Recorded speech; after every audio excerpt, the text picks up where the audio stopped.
Hello, hello, hello to all of my Geminis. This is Queen Amun Ra coming to you with your weekly reading for all of my Geminis. All right, Geminis, we're going to get right into your reading while I'm shuffling the cards. What do we know about Geminis? Besides the fact that Geminis are air signs, right? You all are mutable signs as well. Your quality is that you're a mutable sign. Geminis are lively, energetic, versatile, intellectual. You live primarily in your mind rather than your emotions, and you're extremely adaptable to new situations. Your polar opposite sign is Sagittarius. All right. And what do people say that they like most about Geminis? Your responsiveness, right? Matter of fact, for my music lover, we saw two Geminis perform the other night in a versus battle. We saw Gladys Knight and we saw Patti LaBelle, two Geminis. All right, one is on the cusp of Taurus Gemini, but nevertheless, they're two Geminis, and it was fantastic, right? All right, let's get into your reading, Geminis. All right. Most High God in the universe, please give me a special reading for my Geminis as it relates to all areas of their lives, specifically in areas of power and intellect, also in areas of money and wealth, also in areas of creativity and emotions, and also in areas of spirituality and where they need to take action. What information do we have for our Geminis? What's information? What informaciones do we have for our Geminis? All right, Geminis, let's go, let's go, let's go. Like I said, your most likable trait is your responsiveness. And also, your special color, Gemini, is yellow, bright and luminous, the color of novelty. That is what your special color is. Let's get your reading. Let's see. Let's get your reading. Let's see what we have. Let's see what the cards are telling us. If you're interested in a personal reading, and I've spoken to so many of you, please contact me at 202-360-460-3205. I'm looking at these wonderful cards. Again, the number is 202-460-3205. You can contact me whether you're inside the United States or outside of the United States. If you're outside of the United States, please use the country code 1. Same number, and please use WhatsApp if you are outside of the United States. We want to save you a ton of money.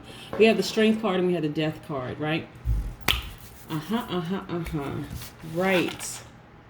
Listen, I love the Death card because it's giving way to something wonderful, something beautiful in you to be reborn. Look how beautiful this card is. By the way, these are the Light Seer Tarot cards by Chris Ann, in case anyone's interested, because I have a lot of people always ask me, what cards are you using? So these are the tarot cards, and I have two sets of oracle cards here. I'll get into that in just a second. But this is the Death Rebirth card, right? The Strength card. So, when we talk about death, in particular, we're talking about something, we know energy never dies. That's first and foremost. Energy just never dies. So even if you experienced a loved one or somebody that you knew who was buried, because not every culture chooses that is saying goodbye or transitioning of a loved one, that energy never dies. It lives on through their children. Sometimes it lives on through their legacy, whatever the legacy is that they left. It could be music, it could be anything, but it lives on. So their energy never dies, right? It just transfers, right? And so this again is about rebirth. That's what the Death card is really, really about, rebirth. It's about the beginning of something. It's about the ending of something, change. It's about rebirth. It's about transformation, the ending of an old cycle, the beginning of a new one. You know, letting go of the past, not being fearful, again, using your strength, right? Being true to yourself, knowing that when one door closes, another door opens. That's what the Death card represents, right? It's not just what you think. It's just like lowering a body into the ground or anything like that. That's not what the Death card is about. Well, we know that death doesn't simply mean just lowering a body into the ground, because even that energy never dies, right? So again, this is about the ending of an old cycle and the beginning of a new one. This Death card right here. Let me see if I can pull this off of here so you can really get into it and see it. See looking through here is just like, again, this is a new beginning. letting go of the past, not fearing, without fear, letting go of the past without fear, right? And just focusing and moving on, right? So let's put this here for just a second. So a lot of you, like I said, this is a turning point that's happening in your life, and a turning point after being hurt, right? And just moving on. That's what's so beautiful about this. So something had to die in order for something to be reborn in you. Knowing that, again, letting go of the past without fear and being true to yourself and just moving on. The ending of an old cycle, the beginning of a new one, right? So this is you having, this is a turning point in your life. You being enlightened, right? About what's really, really true. Like what's the truth, just being enlightened. Yes, this is beautiful. Just a beautiful, beautiful thing here. Sometimes death in anything, the death of something in ourselves. By the way, the death card is attached to the Scorpio. And then the strength card is attached to the Leo. Sometimes the death of something really hurts because it's like, okay, that physical part is no longer there, right? That memory is no longer there. That opportunity is no longer there. But with it out of the way, we're not talking about a person per se. You actually give way to something beautiful. And you make that choice to give way to something beautiful. This is the power that you have, Gemini. So let's say you lost a loved one and you think, wow, I really will just want to talk to that person one more time. I really want to just see that person one more time. Think of what would you say to them if you saw them that one last time? What would you say? How would you word it? And then understanding that you do have the power to call them to you through meditation, right? Focusing on them, sitting down, listening to some high vibrating music, focusing on them, their face, their voice. What would you say? Calling them to you, and also saying everything that you need to say for closure. A lot of times people need closure. Most people need closure, and without it, it just lingers on and on and on and on until you have to tap into that last bit of strength to move forward, right? But you have the power to call into existence whatever it is you want. I'm also looking at the Page of Swords, right? And so what I'm also getting from this is that it could have been the death of a relationship from a challenging lover. The Page of Swords mean many things. Challenging lover meaning one of them. But you also have mental dexterity, wisdom based on experience. See the book in the person's hand? Look at all these light bulbs going off. Like I said, mental dexterity, you can read and have ideas at the same time. You can tiptoe, you can do all these multiple things. But it also means you could have had a challenging lover, right? So it could have been the death of a relationship, death of a marriage, death of a union, something very, very, very close where you need to use your strength, your inner strength. And it may have hurt, but then when you think about it, you say, hold on, let me focus on the things that really, really matter right now in my life. For some of you, it could have meant the ending of a family, like, the relationship, the ending of a marriage or partnership, where now you just feel like, okay, what next? What I need to move on. I need to move on from them, from here, but what next? And what do I do next from all of this, right? So it could have been something that was very, very challenging for you, but you have decided this is a turning point in my life. I need to move on. The turning point in my life. I feel enlightened at this point, right? So like I said, here's the Ten of Cups, right? The Ten of Cups is about wholeness. It's about family. And see right here. So like I said, for some of you, this is just, for you, it meant, okay, I need to walk away from this relationship died. And this is how what it meant to me. It meant harmony. It meant this was my wholeness. It felt like everything was full circle and everything. And so, but again, you have people around you who genuinely care about you and who genuinely love you, right? And you have other family members who genuinely care about you and genuinely love you, right?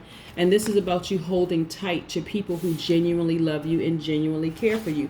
This is not about any more disingenuous spirits in your life. People who presented themselves one way at one point, but then showed something else at another point.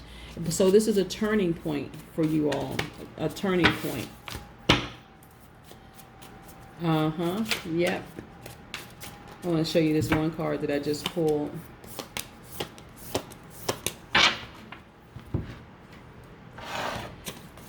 I consistently get this card right here, the Devil card. So the Devil card means quite a few things. It can mean fear. It can mean doubt. It could be someone who is fixated on you, you know, that kind of thing. But nevertheless, it is fear and doubt, right? Fear and doubt.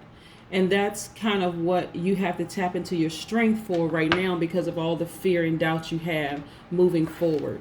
But it really, really is a turning point for you, and a turning point for you where this is going to get much, much better. Like in terms of what's happening in your life right now, things are going to get much, much, much better, right?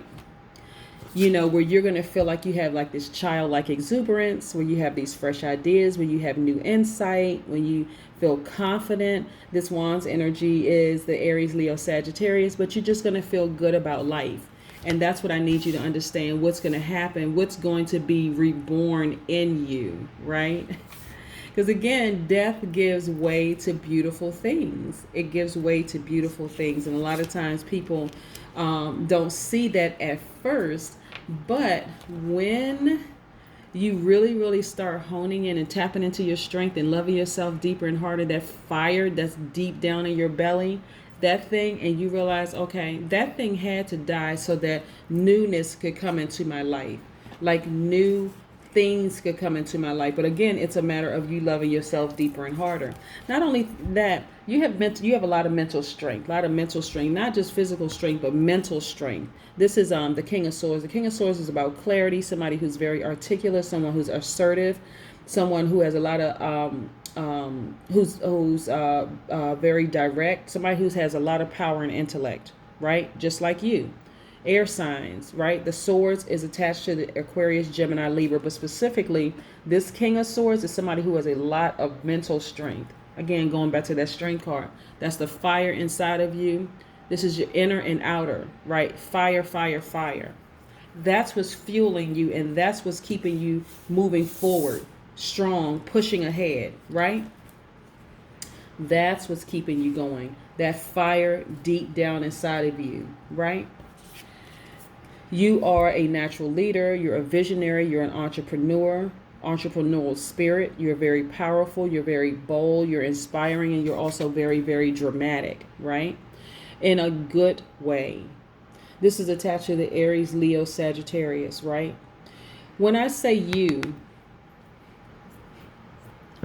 I say this is a part of you that is that fire deep down inside of you, right?